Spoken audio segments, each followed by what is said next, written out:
I built a seven-figure business from nothing, only to watch it crumble during the economic downturn last fall. Despite the setback, I looked forward to our traditional family Christmas gathering. That changed when my older brother Jackson called. His voice was cold as ice when he said our family Christmas was no place for losers.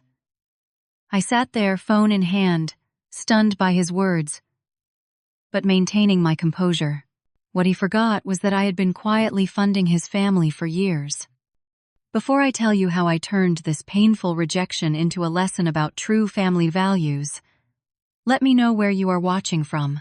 Hit like and subscribe to join others who have learned that sometimes the strongest response to cruelty is quiet dignity. Growing up in our suburban New Jersey home, achievement was the currency of love in our household. My parents, both high school teachers with aspirations for their children to exceed their modest success, created an environment where Jackson and I constantly competed for approval. 3 years older than me, Jackson always had the advantage of age and experience. When he won the state math competition, my parents beamed with pride for weeks. When I followed suit 2 years later, it was expected, not celebrated. This pattern continued through our teenage years. Jackson was the star quarterback, class president, and valedictorian. I carved out my own path in debate team, entrepreneurship club, and computer programming. While my parents attended every football game Jackson played, they rarely made it to my debate competitions or business plan presentations. This imbalance fostered a deep-seated need in me to prove my worth. College represented freedom. While Jackson followed our parents' wishes and attended an Ivy League university on partial scholarship, I chose a state school with a strong business program.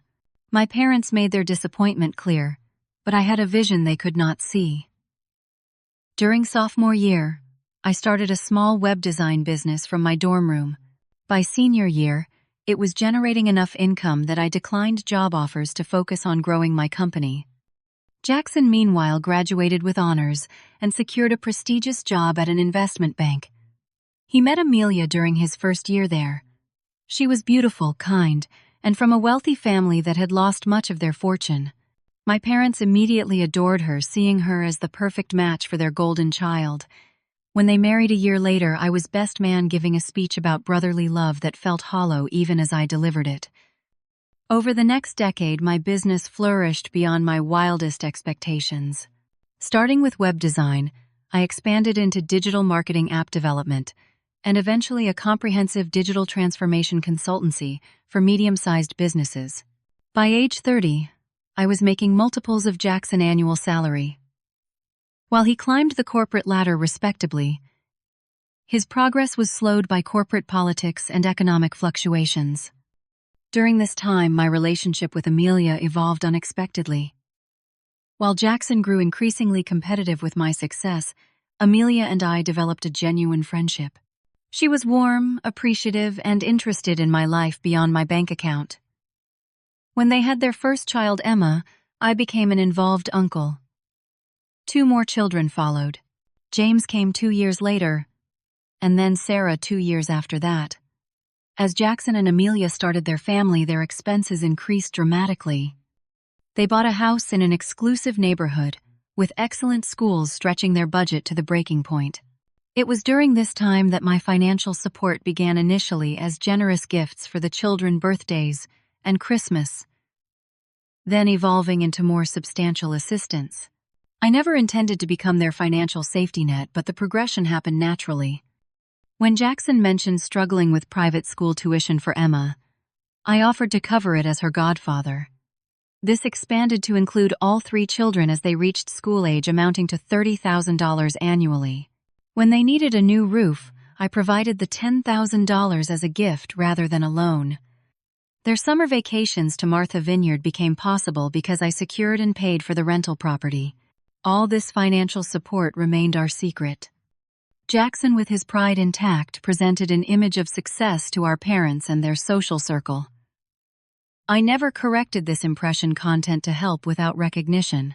Amelia was grateful, often expressing her appreciation privately, but publicly maintained the narrative Jackson preferred.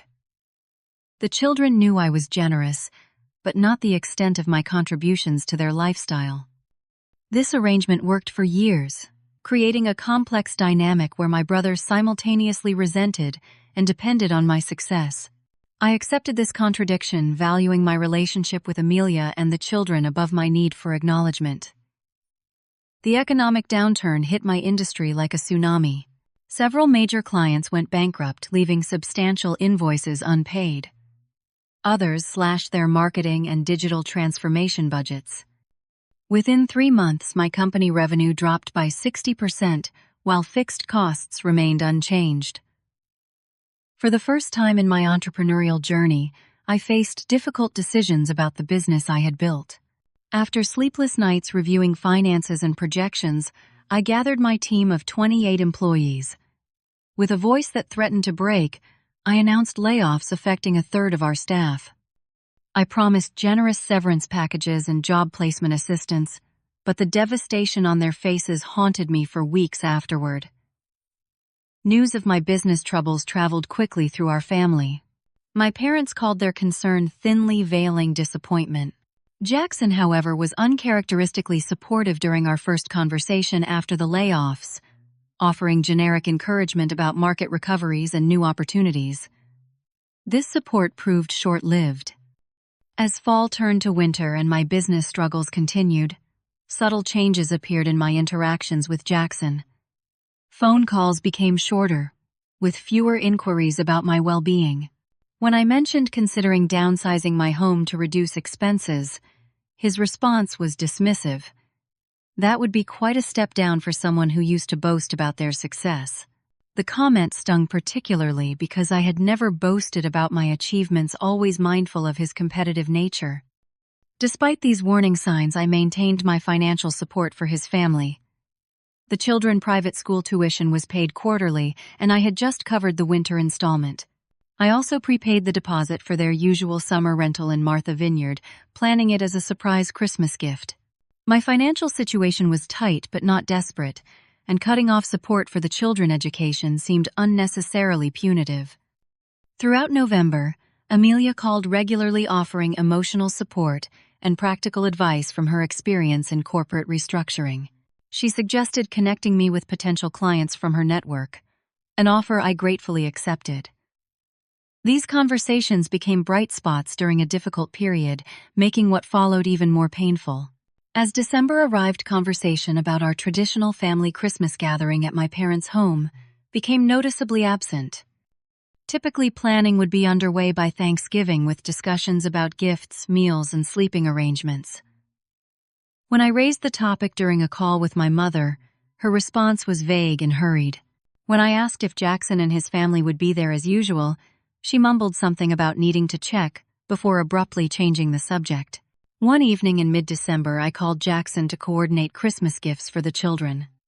He did not answer, but I accidentally called back immediately after hanging up, creating an unintended three-way connection with a conversation already in progress. Before disconnecting, I heard Jackson's voice clear and contemptuous. "I do not think he should come this year. The kids do not need to see what failure looks like up close." The next day, I noticed several missed calls from Amelia. Before I could return them, Jackson called. His voice was formal, almost rehearsed, as he delivered the message that would shatter our family dynamic forever. "I have been talking with Mom and Dad," he began, no greeting or preamble. "We think it would be better if you skip Christmas this year. Given your current situation, it might be uncomfortable for everyone." I remained silent, my breath shallow in my chest. "The truth is," he continued, interpreting my silence as invitation, "Christmas is a time for celebration and success. It is no place for losers who cannot keep their businesses afloat. The children look up to role models, and right now you are not it." My voice, when I found it, was surprisingly steady. "I see. Is this coming from our parents too?" "They agree it is for the best," he answered quickly. "Amelia thinks we are being too harsh, but she does not understand how these things work. Family reputation matters." After hanging up, I sat motionless for nearly an hour, processing this betrayal. Then my phone buzzed with a text from Amelia. "I just heard what Jackson did. I am so sorry. This was not my decision. Please call me. I could not bring myself to respond immediately. That night, my nephew James secretly called from his tablet. Uncle, are you really not coming for Christmas? Mom is crying in her room. Dad said you have problems, but I still want you to come. His innocent confusion broke my heart all over again. Sometimes adults disagree, buddy. But I will always be here for you. Okay. You can call me anytime. The following days brought more pain. Through social media, I watched my family Christmas celebration unfold without me. Jackson posted photos with captions like quality family time with only the best role models and teaching our children that success is the only option. Each post felt like a deliberate twist of the knife. Most painful was the Christmas morning video my mother posted, showing the children opening presents. Among them were gifts I had purchased and shipped weeks earlier with no mention of their source. In the background, I could see Amelia looking uncomfortable, her usual bright smile absent. The week between Christmas and New Year has always been a time of reflection for me, a chance to evaluate the past year and set intentions for the next. This particular December, my reflections took on a more profound significance. Sitting alone in my home office, surrounded by business documents and family photos, I faced difficult truths about the relationships I had cultivated. My first impulse was retaliation. I drafted a social media post exposing Jackson hypocrisy, detailing years of financial support I had provided while he played the successful family man. My finger hovered over the share button before I closed the app. Public humiliation would hurt the children more than Jackson, an unintended consequence I could not accept. Instead, I called my closest friend, Thomas, who had witnessed my relationship with my family over the years. He listened without interruption as I recounted the Christmas exclusion and years of background dynamics. "You know what strikes me about this whole situation," he finally said. "You have been enabling his behavior for years. By secretly funding his lifestyle, you have helped him maintain this fiction of success that he now throws in your face. Maybe it is time to let reality be the teacher here." His perspective was uncomfortable, but clarifying. By shielding Jackson from the financial consequences of his choices, I had contributed to his inflated sense of achievement and entitlement. More troubling was the realization that my financial support had become a substitute for setting proper boundaries in our relationship. Over the next 2 days, I meticulously documented every financial contribution I had made to Jackson family over the past decade. Private school tuition for 3 children, approximately $90,000 annually for the past 6 years. Mortgage assistance during his career transition, $45,000. Family vacations, roughly $15,000 annually for 7 years. Home repairs, children, extracurricular activities, medical expenses, not covered by insurance, the total exceeded $500,000. The numbers were sobering. I had invested more in my brother family than in my retirement account with no acknowledgement, and now open contempt as my reward. This was not healthy for any of us, not just financially but emotionally. Jackson needed to stand on his own feet. Amelia needed to recognize the unsustainability of their lifestyle, and I needed to establish boundaries that protected my dignity. With clarity of purpose, I began executing a plan that was not about revenge but about correction. First, I emailed the private school administration, informing them I would no longer be covering the tuition payments for my nieces and nephew, effective the next semester. I explained that family circumstances had changed and provided contact information for Jackson as the person responsible going forward. Next, I called the rental agency in Martha Vineyard and canceled the summer reservation I had secured, forfeiting the deposit but preventing a larger financial commitment. Then I contacted the mortgage company, where I had arranged supplemental payments on Jackson home loan, terminating the arrangement effective immediately. Finally, I composed a brief factual text message to both Jackson and Amelia. "After careful consideration, I am ending all financial support for your family effective immediately. This includes school tuition, mortgage assistance, and vacation funding. This decision is not made in anger but with clarity about healthy boundaries. I wish you success in making necessary adjustments to your lifestyle." I pressed send without hesitation, then silenced my phone, and went for a long run, giving myself space to process the enormity of the change I had just initiated. When I returned sweaty and mentally clearer, I found 17 missed calls and 38 text messages.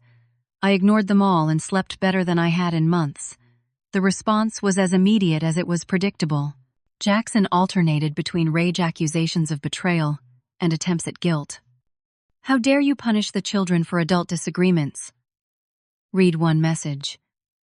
"After all we have done for you," claimed another, though when pressed, he could not specify what support he had provided during my difficulties. Amelia called in tears, not demanding restoration of funds, but genuinely concerned about the implications. "The children might have to change schools mid-year," she explained. "Jackson's salary cannot cover our expenses without downsizing significantly." "I understand this is difficult," I responded gently. "But these are natural consequences of decisions and priorities, not punishment. Perhaps this is an opportunity to reevaluate what truly matters for your family." My parents called next, clearly having heard an edited version of events from Jackson. "Whatever disagreement you boys are having, you cannot just abandon your responsibilities to those children," my father lectured. "What responsibilities would those be exactly?" I asked. "The ones Jackson assigned to me without discussion, or the ones that belonged to parents rather than uncles." Their confusion was genuine. "The school tuition and those other things you help with," my mother clarified. "Did Jackson ever tell you I was paying for all of that?" I asked. The silence that followed was answer enough. "We need to talk," my father finally said. "All of us together." The family meeting was set for January 2nd at my parents' house, ostensibly for a delayed holiday celebration, but with the clear subtext of addressing the financial situation. I arrived precisely on time, neither eager nor reluctant, but resolved to maintain the boundaries I had established. My parents greeted me with awkward hugs, their eyes revealing confusion rather than anger. Jackson and Amelia arrived 10 minutes later, the children remaining with Amelia's parents for the day. Jackson barely made eye contact as he entered, his posture defensive. Amelia offered a small, sad smile that conveyed both apology and resignation. We gathered in the living room, the space filled with Christmas decorations that now seemed ironic given the exclusionary nature of their actual celebration. My father cleared his throat, assuming his mediator role from our childhood disputes.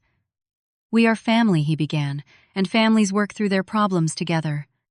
Jackson tells us there has been a misunderstanding about financial arrangements that needs resolution."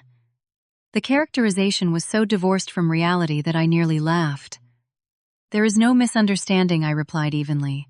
"For years I have voluntarily provided substantial financial support to Jackson and Amelia family. After being explicitly uninvited from Christmas because, quote, it is no place for losers, I decided to discontinue that support." "It is quite straightforward." My mother gasped. "Jackson, you did not say that." Before Jackson could respond, I continued. "I have documentation of all financial support provided over the past decade totaling approximately $570,000. This includes private school tuition, mortgage assistance, and numerous other expenses. All given freely without expectation of repayment, but certainly with the basic expectation of familial respect." The room fell silent as the magnitude of the number registered. My mother turned to Jackson, her expression a mixture of shock and disappointment. "You told us you were covering all those expenses. You never mentioned your brother was paying for the children's education." Jackson's face flushed deep red. "He offered. It was his idea. And now he is using it as leverage because his business is failing and he is jealous of my stable career." Amelia, who had remained silent until now, finally spoke. "That is not true, Jackson. And you know it. Your brother has been incredibly generous for years, never asking for credit or recognition. He supported us when you changed jobs and took a pay cut. He made it possible for our children to attend Westlake Academy. And this is how you repay that kindness. By excluding him from Christmas and insulting him during the hardest period of his professional life." Her words seemed to pierce Jackson's facade. For a moment his expression revealed not anger, but shame, quickly masked with defensive hostility. "So you are taking his side now, after everything I have done for this family." "What exactly have you done, Jackson?" I asked quietly. "Built a lifestyle you cannot afford. Taught your children that status matters more than character. Rejected family members when they face challenges." The conversation deteriorated from there. Jackson stormed out after accusing everyone of betrayal. Amelia apologized profusely before following him. My parents sat in stunned silence, processing the revelations about their perfect son and the dynamics they had failed to see. The weeks that followed brought significant changes for everyone involved. Jackson and Amelia were forced to make immediate lifestyle adjustments.